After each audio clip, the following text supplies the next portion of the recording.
Hell's Kitchen. Sometimes, you know, it's a good dish, in theory, but it's looking a little bit too simple. Where Neon, it feels like they just have so much different layers and different little tools and ideas coming together in a really great way.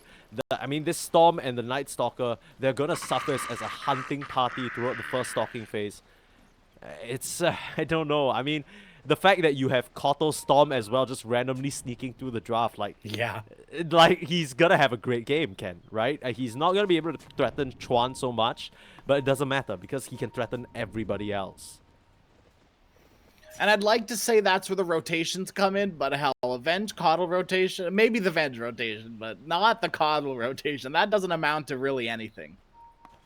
Yeah, so the one thing about Neon this game is that their supports aren't quite as potent, right? You're not thinking of a Koto as like, oh, he's gonna run after you and just set up a perfect kill on you, much like the Bombi Techies was.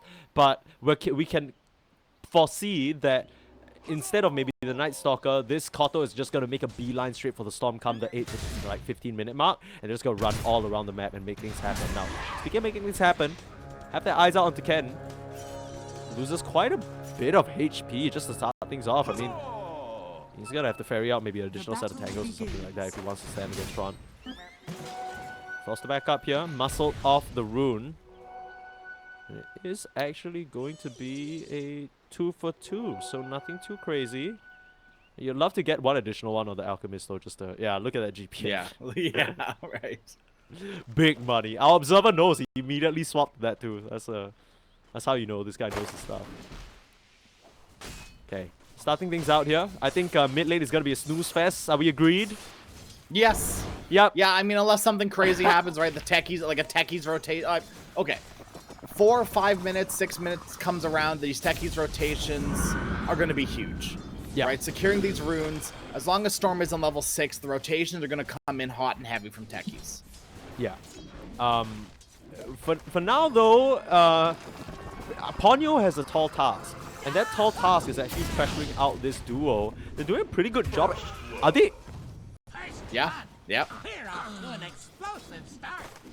Keep in mind how much damage Concoction does level 1. It's actually quite a bit. Look, I know that, but I just didn't think that the Warlock would do anything significant enough in the late. Like, I know how Fatal Bond works, you know, the mini golems come up, explode in your face. It's fun, you know.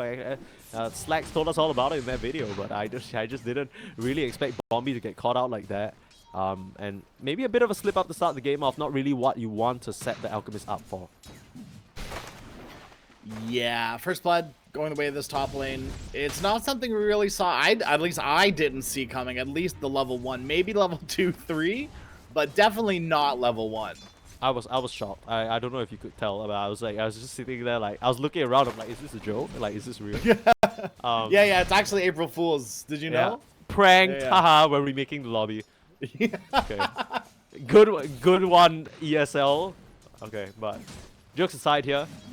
This lane is slated to be pretty tough for CDR, but even though it's not one of his most played professional heroes, it is one of his most winning. He's at 21 games right now and at a just above around 61-62% win rate, which is honestly really impressive for such a... Void is not an easy hero by any stretch of the imagination, so being able to go positive on that in such a high sort of capacity is pretty impressive. We'll have to see what he's able to do. I mean, the thing is, we're chalking the entire Akashi performance up to that one missed chrono. But honestly, up until that point, his chronos were pretty solid, right? He was catching 2 to 3 members every single time. He was setting up the team, and really one of the only reasons why they were in that game for so long. So, I mean, he does... I won't say it has a simpler job, but at least the plan is a little bit more straightforward now on the Alchemist. Hit creep. Yeah, hit creep, become big sooner than the Faceless Void becomes big, and then run at towers.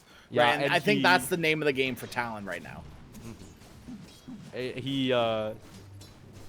I don't know, even if he chrono you, you pop a couple of pills and you are angry and you just regen everything up. It's fine. Yep. Natural Radiance builder, right? So Faceless Void all of a sudden forced to like buy an MKB, and it's like, okay. It's kind of uncomfortable for the Night Stalker as well, because he might just be standing there trying to work down the support. And Night Stalker is used to having these chunky, meaty auto attacks just absolutely clobber backliners.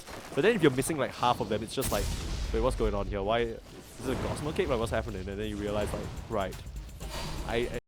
Night Stalker is not gonna buy MKB, let's be real. But that's just gonna be something that plays in for most of the game until he gets BKB. So I wonder, this is my question for you, Sneeze. Who do you think is going to be buying Spirit Vessel on the side of Neon? Oh, I mean, it has to be the console. It has to be the console. Who else? I mean, you could make an argument for Night Stalker, but I feel like that might sack his game a little bit too much. I think JG wants to go for a little bit more greedy items. For now, just doubling up on the bracers just to stand his ground in the lane. Concoction again. Just gonna toss that one out. Can't afford to have a full blast because they were really closing, or at least making the distance away from him. And honestly, a bit of a quiet early game. I guess the Night Stalker lane doesn't really pop off until 5 minutes, and that's sort of coming up soon, but WS and Yokum, they haven't really been able to stop CDR from farming. I say that, here comes the blast off timeout right in the nick of time. True to its name. I mean, beautiful stuff from Castaway to put a stop to that. I mean, he's just play a bit of hindrance. And it doesn't look like Magic Missile stops the... So, like, my thought was, the only way you can stop techies from blast-offing is if you catch him with a Magic Missile mid-blast-off. But it literally doesn't care. He doesn't care about Magic Missile. He still lands anyways. Yeah, he's stunned mid-air. You got him. But not the intended effect for sure. But yeah, I think it only works if you catch him before he lifts off the ground. Yeah. I mean, still good stuff there, and going to show that, you know, at least for CDR, he's very well aware that these disables can come out and he's timing them perfectly. Whether that's a mess up on Talon side is another discussion, but quick take a look at the CS. Chuan expectedly ahead, similarly for the Alchemist, doing very well for themselves here. And yeah, I mean, this trajectory, like we mentioned, the timing for Talon is a lot earlier. Is there, do you think Neon need to do anything about it? Is it going to be like a rotation or something? Well, I mean, Yokum just reveals his ward there, but yeah. Do you think Talon needs to, I mean, Neon needs to do something about this? It is the first stalking phase. Yeah, they could, right? We've got the Elder Dragon being popped mid, so we already see, right, the two supports here, which means Night Stalker's left alone. Going to be getting his level 6 relatively soon, and I don't think we're going to be seeing any Night Stalker rotations until then. Look, I have a premonition, and I'm thinking this first Tron Dragon form, they aren't really strong enough to deal with him, right? They're contesting for the rune now. They'll be able to grab it upside, or at least deny it. But this second Dragon form, this is my stunning prediction. Okay, you ready for it? Okay. My stunning prediction is that Dragon form number 2, Chuan is going to pressure this mid tower and try and take it. And if the Night Stalker isn't ready to no. Here's the part where it gets good. Okay. If the Night Stalker isn't ready to fight and doesn't come mid and kill Chuan, Talon will start running away with the game. You need to smack this guy down, and I feel like the only person with the power to do so is going to be that Night Stalker during nighttime with Dark Ascension.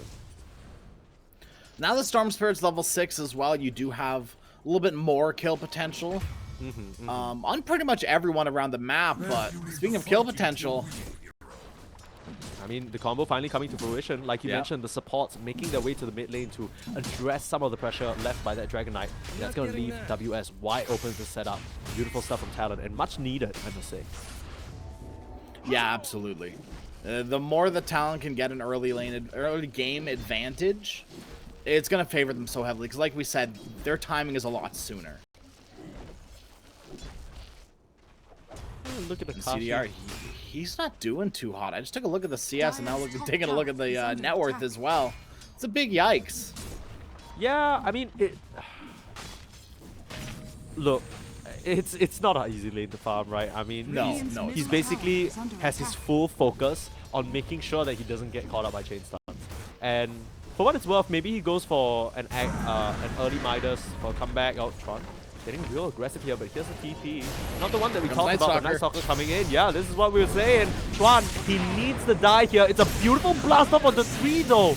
Yokum, lifesaver, gets Chuan out of there, and JG, slowed down by that residual upheaval, is only going to be able to get Ponyo. So Chuan keeps his life intact, but there are 4 members of Neon here, and they could continue this aggression. I mean, one of them is clearly flying higher than the other. I think that should exert the superiority in some sense. Chuan knows that he has to back off, but that's your entire Dark Ascension. You kill the 2 supports, sure, but you don't get Chuan, and I don't know. That's a really big cooldown use. Get a Kashi though. Oh, this is This is a way bigger kill. Chemical Rage level 1 does absolutely jack against that. And beautiful move across the map from Neon. Dark Ascension lasts a lot longer than I thought it did. That was a long-ass time. Yeah. The only if it was any problem with shorter, that it would be so movement- lame though. Like, come on. Yeah, it would be. It would be such a weird ultimate. The only problem with that movement is it left Chuan alone mid, and he actually almost took the tier 1 tower without the Elder Dragon form. The only one there to kind of stop him is Castaway. Yeah, and I don't think he cares about Castaway. Look at Castaway. I mean, the previous time Castaway showed his face, Chuan wanted to dive the tier 2 just to stun him. So that should give you a bit of perspective on what he thinks of that vengeful spirit. For now, it's kind of boiling down to a very similar situation as last game, but roles reversed. Right now, WS, in the same vein as JG, is having a magnificent game on the Mars. Now, it isn't like he's just catapulting in terms of net worth, but he's getting what he needs from the lane. He's out-leveling the Faceless Void, and he's gonna burst into these fights and be a huge factor. A little bit later of a mid tier 1 tower than you would have liked for Dragon Knight, right? The third is when you're kind of pushing it. I mean, but still, right, at the end of the day, the job's done. Dude, the second one, they brought 4 heroes to the main. I don't know, yeah, it's kind of like what do you do? That's kind of rough. That's a dragon hunting party right there. Speaking of a hunting party, here comes Tron to this bot side, wanting to make the full use of this duration. And they're kind of threatening CDR in a way as well, right? Because if he walks up, there's an arena straight to his face. Now, where is the backup? Bombi coming to the twin gates. Looks like Night Stalker is on his way as well. But it is daytime with no Dark Ascension. There's the Chrono, trying to catch more than just WS here, and with that silence, he's not able to get the arena off. They are forced to retreat, and they need to get Chuan though. The slow up from the Solar Bind, it is so crippling for this Dragon Knight. What can you do, Ponyo? The swap back, Chuan, he's surrounded by 5 all of a sudden. They've brought the full squad, and they want more. Ponyo in some trouble, and this is where the Warlock looks the weakest, when he has no one in front of him. Yokum gonna go down as well. It's a double kill for Ken, and Neon, they strike hard. This is exactly what Neon needs to do, right? They're in a position right now where Alchemist is the hero that's not ready to fight yet. I mean, to be fair, your Void isn't ready yet either, but every time the Chrono's off cooldown, you need to make a move with the rest of your heroes. Every single one of them show up for this fight just because of that Chronosphere. I mean, that's just excellent recognition there. Ken stealing away all the stacks. That's not what you want, Akashi. A lot of his propellant has now just gone down the drain towards the way of Neon. They've caught out Bombi, but that's a support. That's the first use of Arena. That's not really what you... Oh my god! Oh my god! That's gotta hurt Talon. They're really starting to feel the sting now. Both supports, I'm not sure whether they were able to snag up the Wisdom Runes, but sitting both at level 4 and level 5, it's not a good look. They don't even have their key ultimates yet. You can imagine how much more magic damage comes out from those mines, but I think they still get the tier 1, I guess. You have to, right? This is right now the only thing that Talon can be doing, is taking these towers, accumulating net worth on all of their heroes where they can, but DK and Mars are slowly falling behind the Storm Spirit and Night Stalker. Yeah, and this is when Night Stalker is the scariest. Take it from a Night Stalker player, okay? This is... I mean, he's just done a really good job in terms of using his Dark Ascension and just capitalizing on that time frame to ensure that he gets at least something. You can't afford to have 1 or 2 bad night times on the Night Stalker. That's when your game just ends. So he needs to keep this engine going, and he's meeting them right there, right where they are, right? Talon, they want to hit this 20-minute timing with the crazy Akashi Radiance timing, act as a front line, but it's kind of been disjointed a little bit. Yeah, WS, he needs to go for this Blink Dagger because he's the hero that initiates. Right, he's the only hero that gets up in their face with that Blink Dagger. Obviously, Chuan will get there eventually.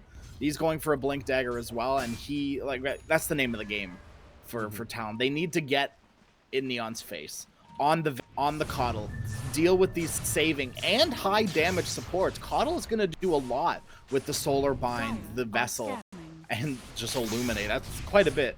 So yeah, you have to deal with these supports. You have to. That's kind of the tricky thing though. They've had their hands full just trying to do it because they can't seem to peel the Night Stalker off their backs. And 2 more minutes until next nighttime. He does have Dark Ascension, but for now, Neon seem pretty happy with just occupying space in the enemy jungle, right? They've set up some wards in that upper side jungle. just spotting out anyone entering in here. They love triangle control. That would really just seal the deal for them and allow them to just break in and hamper some of this farm. For now, it's just group farming session for Talon heroes. They're just working through these creeps. Tron has a bit of injection on net worth there, but it's nothing super crazy. Now, I wonder what this Dragon Knight's build is going to be, right? Traditionally, we see Blink, show up BKB, and then it's just the Axe straight, but that kind of leaves him a little bit worse for wear in terms of scaling until a later point. I think Axe Manta is actually quite a bit of damage, and it's really good as well. I think people sleep on the Manta style on DK. I mean, not anymore, but for a while they were sleeping on it. It was the gunner introduction. I mean, that was crazy. Oh no, he blinks, he shows himself. They're straight onto Tron. They saw that animation, and they're gonna make the Dragon Knight pay for it. In comes the blast off onto only one because Ken just dodges it perfectly. There's the rock finally, first one of the game, but it's not enough to save his ally Talon. They're dropping like flies right now. It's a chrono to break things up, but CDR, he's just beating them up right now. WS can't even get the last touch on Ken as the Storm Spirit escapes. Akashi runs into the madness, but he is just gonna get patched down if he's not careful. CDR finishes him off, and is this gonna be a team wipe? WS limping away on the last sliver of HP as he'll survive, but they even clean up the golem for good measure. WS at least gets Ken. It's a mega kill streak, but disaster of a fight for Talon there in that mid lane, losing the Dragon Knight straight away. And once again, Sneeze, it's the same as last fight. You have Chrono up, you bring those. It's not hard. Yeah, I mean, that's exactly what the side of Neon are doing, and more impressive than that, it feels like they're making these opportunities happen in what feels like very nothing situations, right? The setup around the rune, just that knowledge that the Dragon Knight's going to try and sit around in the mid lane, try and contest for it. They've really capitalized on just mapping out Chuan's movements. Now, looks like Bombi stuck around a bit too long though. Yokum will be able to get that kill. A nice little pickup for Chuan to get. Work his way closer to that BKB, but starting to drop a bit lower and lower on the net worth. Now, not as low as the Void, who was admittedly struggling a little bit, but straight in now. Want to get the kill on Tron again. It is nighttime, but forcing that dragon form and immediately backing off. The respect being shown. Love this discipline coming up from Neon here. I actually think they're kind of okay with that. That's dragon form down now and no tower to take. Yeah, I mean, if you start feeling desperate and start walking up towards the tier 1, they will gladly take that fight any day of the week. They don't care. And okay, there's the smoke out. You can tell Talon, they want to make something happen. Neon are right there to meet them. The catch out in the mid lane onto this Dragon Knight again, and no way of saving him this time round. You don't even have the rock just yet, and Ponyo, he's just gonna get worked down by CDR. No chrono, but he's still here to play. You lay down the bombs, but you're just gonna get whacked down by the Faceless Void. He doesn't stand a chance. JG on a killing spree. And Neon, they are on fire. This is not what we expected. No, and it just comes to Neon. They are taking better fights and they're making better map movements. Right? Talon, they really felt forced to take some sort of fight there because they popped the dragon. Yeah, and it's not even over just yet. Now JG, he is absolutely dominating all over the map. This Night Stalker performance coupled with his mask from last game, he's really leveled up since the last time we've seen him, and he's become this presence that his team really needs. He's not done just yet. He's hungry for more, and man, JG is looking good. He's looking, oh, Chuan as the blink out, narrowly escaping. This Night Stalker is a menace right now. Self-stun on the Alk, but yeah, this is should be a pretty free, no, not quite. I was gonna say Mars is gonna respawn and they gotta back away. This shouldn't be a free tier 2 tower, but it could be a really good fight. They have Chronosphere up. It looks like a free Dragon Knight right now. Ponyo needs to play interference, pops down that rock, but it's not really a teamfight counter initiation that you want. Neon can just fully retreat. They'll be able to get the spear back onto Bombi. It's a good catch from WS, but he would love to get a second hero instead. It's 5k gold lead still going the way of Neon. And at least the pressure relents for a little bit for now. But how long more can you wait for Akashi to come online? He already has that blink, but it feels like he really needs that BKB to get going. Yeah, and at this point, CDR, he is doing quite well for himself all of a sudden. Right? The net worth is well in his favor. Obviously, you're not as farmed as an Alchemist, and you're not as farmed as these other heroes who's had a really good lane like Ken and JG. But you're doing fine. You've recovered at this point. Your chronospheres have been on point. You've got another one up, so I wouldn't be too surprised to see his team group up around him as it's still nighttime. Oh, the immediate blink out. Akashi. New Hero's in trouble there. Starting to get hunted down. 1.5 minutes more onto nighttime, and I really like this pickup from the Night Stalker, right? The Shard, just to be able to just get that reset in the fight from the burst of healing. The mid lane can just makes quick work of WS. That's the problem of getting the blink first. Akashi looking for action here though, starting the chops up onto Castaway. That'll be a sacrifice of the Venge, but it's a beautiful chrono onto 2, and you don't have a rock, you only got a Night Stalker running in. What can Chuan do? Nothing but watch. Similar scenes to last game as the entire side of Talon crumbling all around him, as he's gonna be the last one to fall. It's a team wipe, and Neon, they're absolutely cleaning up shop here in this game number 2. Wow, who could have seen that 5-man convergence coming? Not me, dude. No, I mean, no. I feel like, and this is my thing, right? I feel like I'm not the highest skilled player in this lobby. So if I can see these kind of movements, I feel like Talon should be able to as well. As long as Chronosphere is up, they're going to be willing to take any sort of 5-man engagement. Well, it's down, well, it's daytime as well, then you have the potential to take some fights. This is exactly what we were talking about in the draft, and exactly why Ken felt so confident to pick the Storm Spirit. The easy slide through the arena, and that's one of your major teamfight ultimates down. It's just not looking too hard. WS, he went for this early blink because of the reasons you stated. He needs to be that initiator for the team, but they've yet to actually initiate. They've only run. They've only responded. All these rocks so far have just been, oh, I need to save my carry. But all this saving, and Akashi still isn't there yet. Yeah. And look, there's a reason seeing play, right? His ult doesn't do anything. I think the best part about Warlock right now is the soup. The soup? The soup. The upheaval. The yeah, soup? Observer knows what's up. The soup. Yeah, the soup. I mean, right now, the soup kind of tastes a bit rotten, and it's not really what I'd like to consume, but I know what you're saying. But I don't know how you can even you imagine you're like a warlock and you're like, yeah, I'm gonna cast upheaval, and the Night Stalker or Storm just looks at you. That's exactly what's happening right now. I dare you to cast the soup right now. You're turned into one yourself. Oh, Ken, he's not done. Dude, this guy is vicious. They're just continually going forward, finding kills. It's been non-stop since what feels like the 10-minute mark, and JG and Ken, they've just been excellent this entire game. Yeah, and not to mention, right, let's call a spade here. CDR's been doing quite well as well, and every single hero on Neon has been performing phenomenally these past 2 games. They've really as a team recently. Dude, this is so cool to watch, because I think, not to play favorites or anything here, because honestly, Talon, this lineup, I think there was so much promise for them, especially in the smaller tournaments, because they came through. WS and Ponyo just looked like these great additions, but in this particular game, I really gotta scratch my head at that Warlock pick, right? On the flip side, Neon, they had their shakiness, they had a couple of stand-ins. I think Playhard was in the mix before Bombi came in, and the whole Raging Potato Sitch. JG took a little bit to come up, but the fact that they're just playing with so much confidence and so much, I guess the word is hunger. The hunger to move forward and just beat down their opponents. It's really, really cool to watch. And right now, they're just into the Roche. It's a 23-6 kill score right now with a 9k gold lead, and you're up against Alchemist. Yes. Storm has almost as much net worth as Alp, right? There was a point where Ken actually had more net worth than the Alchemist.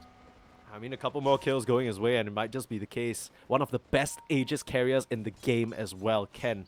He has looked superb, and I feel like we just can't stop singing the praises of Neon because they're playing so incredibly well. This is a really different sort of squad from what we have seen, at least in the last month, and they are shaping up to try and end this game. CDR, back from that rough start early on, has just looked phenomenal. Just made the full commit, like, you know what? Even if I don't have Chrono, my 2 cores are strong enough for me to come in and lane some beats. That's exactly what he's doing. Okay, we're gonna see another time on the side of Dragon Knight, but I'm still worried, right? What is this Orchid gonna do with this game?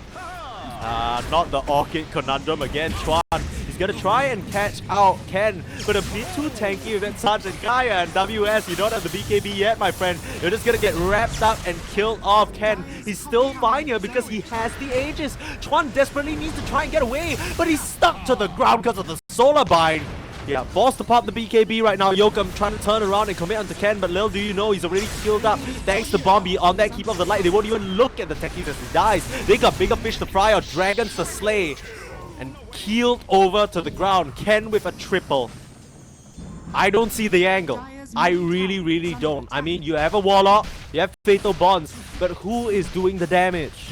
No, exactly, right? This is kind of like what I said during the draft sneeze. It's like, they're out of early game damage, right? It had to have been the Mars techies. And as long as those heroes are out of the picture, you're out of damage, right? DK really isn't the big damage dealer that you want him to be. And Alchemist just isn't quite ready yet. Yeah, and I really think it goes back to what I was mentioning, Chuan. With this Dragon Knight, it was so important for him to stay alive throughout it all. But the fact that even though they preserved, it felt like they knew, right? They knew they can't afford to lose Chuan, sacrifice both their supports for it. But then JG is just like, okay, goes back top, kills the L, and that just ends up as disastrous as it otherwise would be. Now they're setting up on Ken. You can't disjoint that unstable concoction, unfortunately, but he'll be just fine. A Parasma completed, come on. So much damage. Stormy, he's willing to be the one to stand up front and take the racks, right? CDR, he's there for counter initiate. If they throw heroes onto Ken, you're gonna get Chronosphered. He's there for moral support at this point. yeah. He's just saying, he's like, you got it, Ken. You got so much damage, brother. Now, Talon will come through, almost feels like a last hurrah type of fight, but you're running into JG, who already has the crippling fear set up around him. Immediate pop of the BKB, and oh no, the Chrono onto 3 gets it through all of them, and they just get disintegrated in an instant. The GG's gotta be called at this point, because even though Akashi stands, it won't be for long. They'll hunt down the Alchemist. You can't get any gold if you're dead, my friend. And that's been the story of this game. Killing him off over and over and over. And the GG is called. They're out. Yeah. Talon Yeah. down to the lower bracket after a thunderous performance from Neon in this first game of our qualifiers. And Neon, they've, you know, we talked about the dish that Talon were serving up at the beginning of the draft, and